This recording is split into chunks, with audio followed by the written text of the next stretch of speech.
In late September, news reached Karegan that Silmain Fortress, the last Federation stronghold in the west, had fallen. The Defense Committee declared a 3-day mourning period, cancelling all entertainment and enforcing strict dress and restraint in speech, while the cleaning crews patrolling the streets were reinforced with additional personnel. The city, as clean as it was before, now was totally sterile, but this could not alleviate the grim tension that gripped the people of Karegan. As the sun began to sink into the horizon, Shost walked along the outer wall and sat down on a stone slab heated by the day, looking outward into the desert. He often came here when the city streets' grimness and the citizens' austerity became unbearable.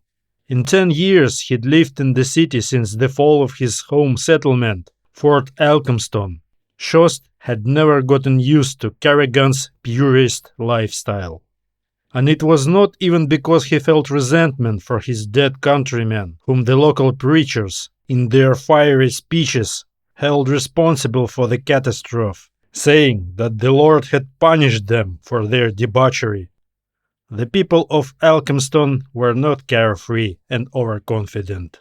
They just knew how to enjoy life, a talent long forgotten in buttoned-up Karegan. Shost even felt sorry for the locals. For all their ostensible readiness to fight, they just hadn't realized yet that they couldn't escape their fate. When the desert decides to commence full assault, they will lose their naive belief in invulnerability. That was what depressed him the most. Of the people of Karegan, he was almost the only one who realized that all was futile, that the desert could not be defeated, and yet there was nothing he could do. So far, the city had held, but the sense of inevitability brought Shost back to the fortress wall, again and again. He would sit there for hours and stare out at the vast sea of sand that stretched to the horizon. Sunset colored the tops and slopes of the dunes in delicate shades of pink and purple.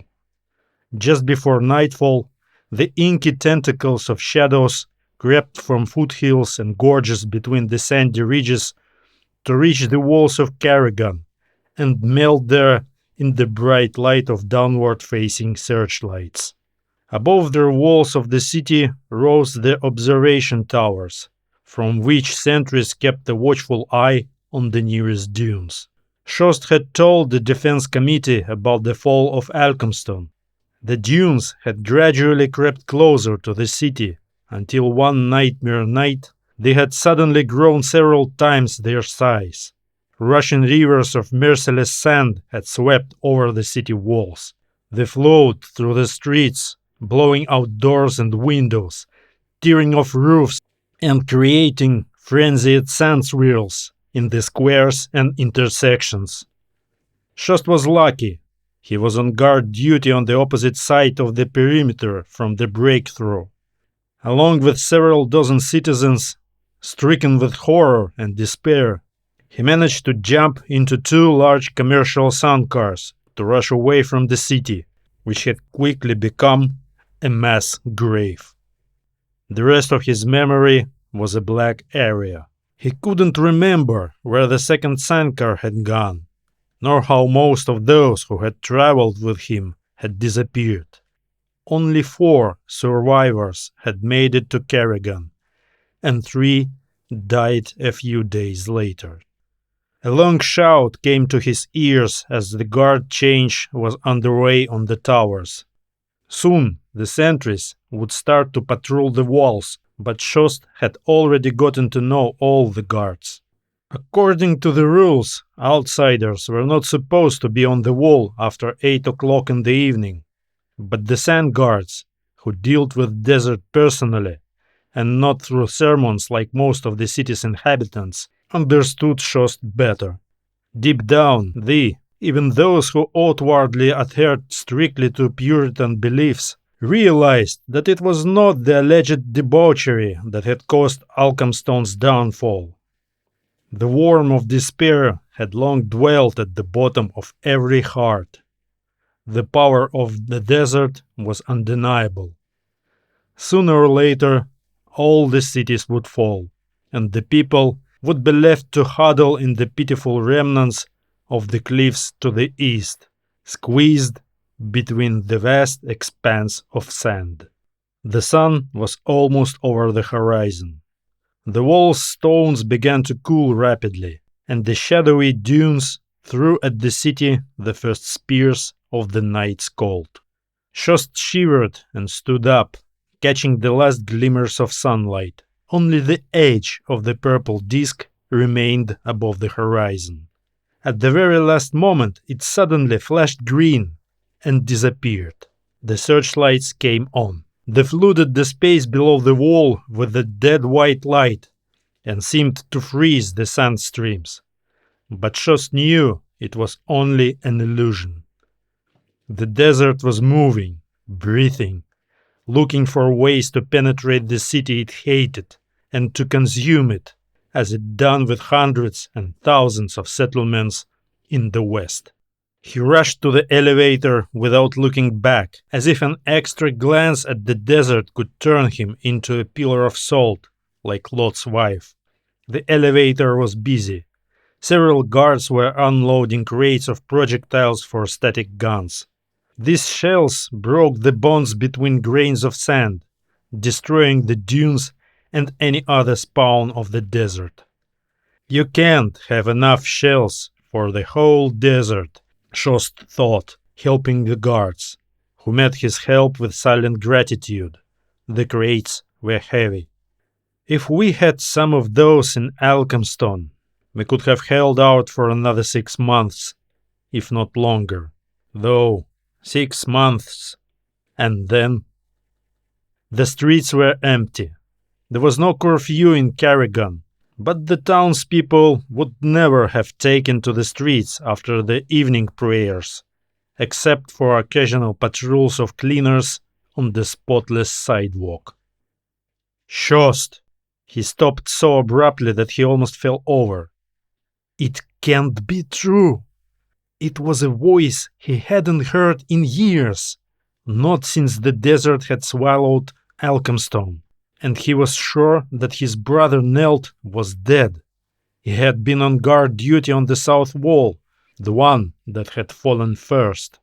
Could he have survived? Cherishing hope, and at the same time fearing that he was dream-walking, Shost turned to the voice.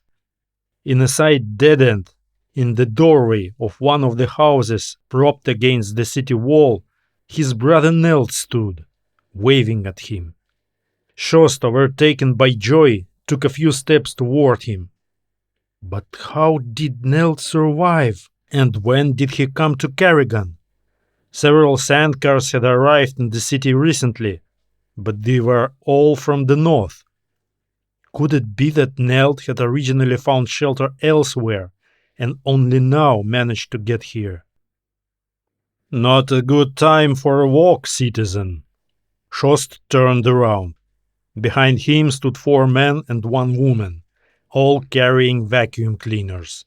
2 of them had static rifles hanging over their shoulders. A night patrol of cleaners. Shost spread his hands. Sorry, citizens. Got late on the wall. I was helping the guards unload ammunition. There was a look of approval on the cleaners' faces at those words, and the woman smiled and nodded. That's commendable, said a tall man with a green armband on his sleeve, obviously the patrol leader.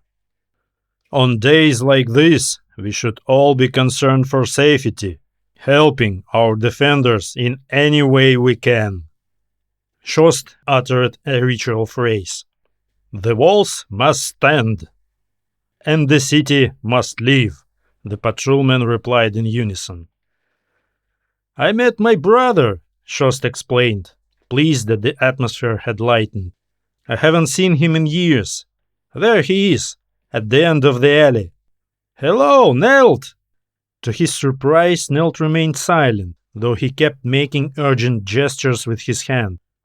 "Family comes first," the woman said with even more approval. "I'm happy for you and your brother. But don't stay out too long. Do you live far away?" Shost shrugged. "Not too close, but it's okay. I'll stay at my brother's if I have to," he said as he turned into the alley. "Right, Nelt?" The brother was silent again. Strange, Shost thought. What's the matter with him? Had he lost the gift of speech? And he was waving strangely, like a winding mechanism. Was he sick? "What's wrong with you?" he asked, approaching the house where his brother stood in the doorway. "Too happy to say a word, or—" Shost paused. In the light of the dim lantern above the door, he saw his brother's face, motionless, grainy, yellow-gray. It was a color of sand. The same sand that flowed from his brother's pants and sleeves, spilled out of his full pockets and crawled out between the buttons of his shirt. Shost. His name swirled in a sandy whirlwind along the street, though his brother's face didn't move. His lips remained closed, and as he looked closer, Shost realized with horror that they couldn't open. The brother's mouth was just a line drawn on the surface of sand, like the whole face, an inept caricature of a sand sculpture. Shost rushed away and caught up with the already distant patrol in a few great leaps. Before the surprised patrolman could react, he snatched a rifle from one of them, took careful aim, and fired. His brother's figure immediately scattered in a heap of dry sand, but another copy stepped from the door, followed by another and another. They couldn't move fast enough, and Shost shot them as if at a shooting range, hearing the deafening wail of the alarm siren behind him. Someone started shooting beside him. Someone shoved the spare magazine into his hand, and he kept shooting, reloading and shooting again. Only when the sand flowing down the street slowed to a crawl, barely reaching Shost's feet, and the grotesque figures that now had only distinct resemblance with his brother began to scatter themselves at the door of the invaded building, did Shost tiredly toss his rifle aside and wander slowly away, occasionally pushing himself against the wall to let the cleaning equipment and new patrols rushing to the bridge side pass by. Every now and then he reached into his pocket. Chuckling with a flat glassy laugh, he pulled out a small handful of sand and tossed it into the next dark hole in some back alley, where the grains of sand immediately disappeared from view, like ants scattering in the thick grass.